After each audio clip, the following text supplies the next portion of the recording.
Welcome to second classes. मैं राजेश तिवारी। आज बच्चों हम पढ़ने वाले हैं प्रश्नावली 3.3 का तीसरे का पहला प्रश्न। तो आइए देखें, हमें दिया गया है कि दो संख्याओं का अंतर 26 है और एक संख्या दूसरी संख्या की 3 गुनी है, तो उन संख्याओं को ज्ञात करना है। तो ये बहुत ही आसान है। सबसे पहले इन सवालों में इस प्रकार के जो मानने पड़ते हैं, इसमें पहली संख्या को अपन x मान लेंगे और दूसरी संख्या को y।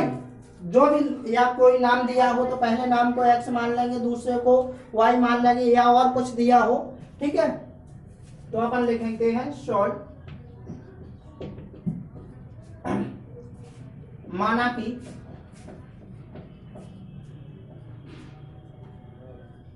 पहली संख्या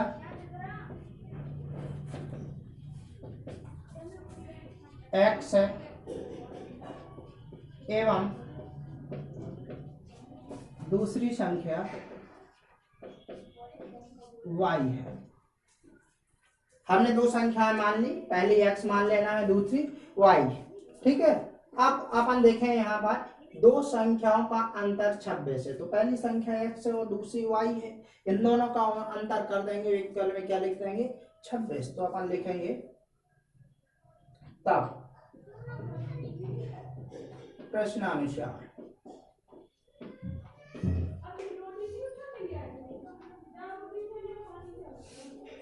तो यहाँ पर देखें पहली संख्या x है, दूसरी संख्या क्या है y है। वो बोल रहा है इनका अंतर, तो अंतर में घटाना लगाएंगे, कितना है 26।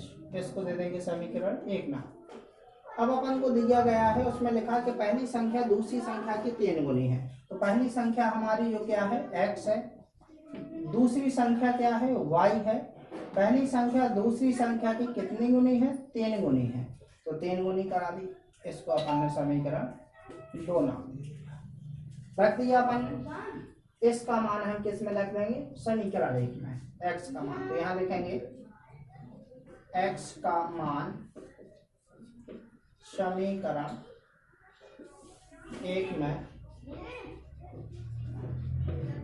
रखने पर, तो रखो x के स्थान पे अपन को क्या लिखना है 3y लिखना है। तो 3y माइनस का y इक्वल टू 26। पहले इसमें सबसे पहले अपन क्या लिखें, पूरा समीकरण लिख लें ताकि आपको अच्छे से समझ में आए कि कहाँ पर। अब देखो आपको पता चल रहा है कि x का मान कहाँ पर लिखना है, x के स्थान पर लिखना है। तो ये आ जाएगा 3y माइनस का y इक्वल टू 26। यहाँ तक अपन ने लिख लिया।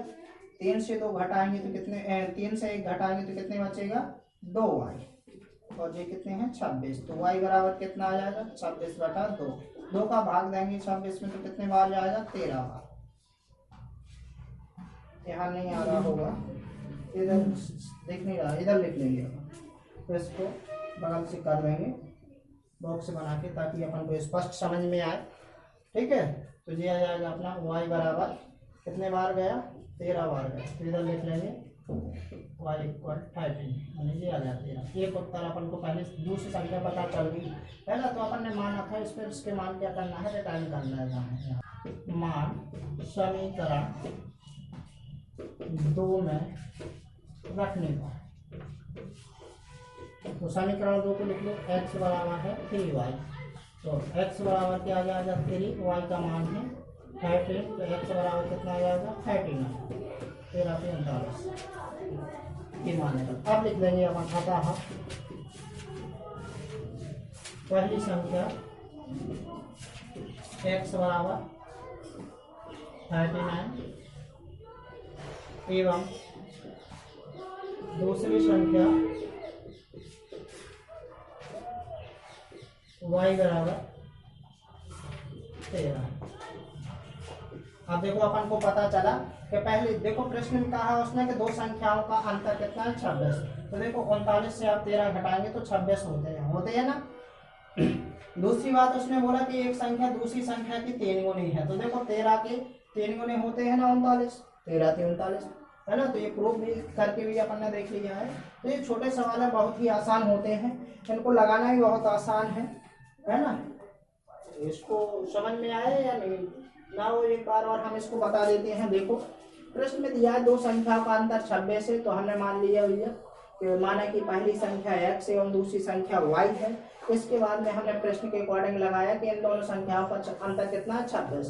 तो दोनों संख्याओं का अंतर यानी माइनस कितना है, 26 है।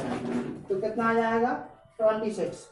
इसी प्रकार से हमने देखा कि पहली संख्या दूसरी संख्या की 3 गुनी प्रश्न में कह रहा है, तो पहली संख्या की 3 गुनी क्या लिख दिया अपन ने, दूसरी संख्या रख दी, इसको केस दे दिया सेकंड केस। अब अपन देख रहे हैं कि जो x की वैल्यू है कितनी है, 3y है।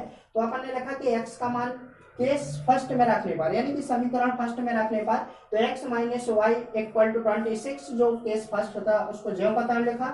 हमने अब इसकी वैल्यू को फाइंड कर रहे हैं, x equal to 3y minus y equal to 26 दिया गया है। तो 2y से माइनस 1y सब्ट्रैक्ट करेंगे और बनवा दो 2y कर 1y घटाएंगे तो 2y आएगा इक्वल टू कितना है, 26। फिर y इक्वल टू क्या आ जाएगा, जो मल्टीपल में है 2, इसलिए जो क्या हो जाएगा, डिवाइड में हो जाएगा, यानी जो गुणा में होता है वो पक्षांतर में भाग में जाता है। तो इसका भाग देंगे तो कितने बार जाता है, 13 बार जाता है। 13 दूनी 26 होता है, तो y का मान 13 है। y का मान हमने समीकरण 2 में रखा, तो x बराबर 3y है। अब कहाँ पर y का मान कितना लिखना था, 13, 13 3 39 यानी 39 आ गया। इस प्रकार से हमें x एवं y के मान निकल आए, तो हमने वापिस कर दिए जो माना था। हमने पहली संख्या x मानी थी, दूसरी संख्या y, तो हमने लिख दिया था पहली संख्या x बराबर 39 है और दूसरी संख्या y बराबर 13। इस प्रकार से हमारे प्रश्न हल हो गए हैं।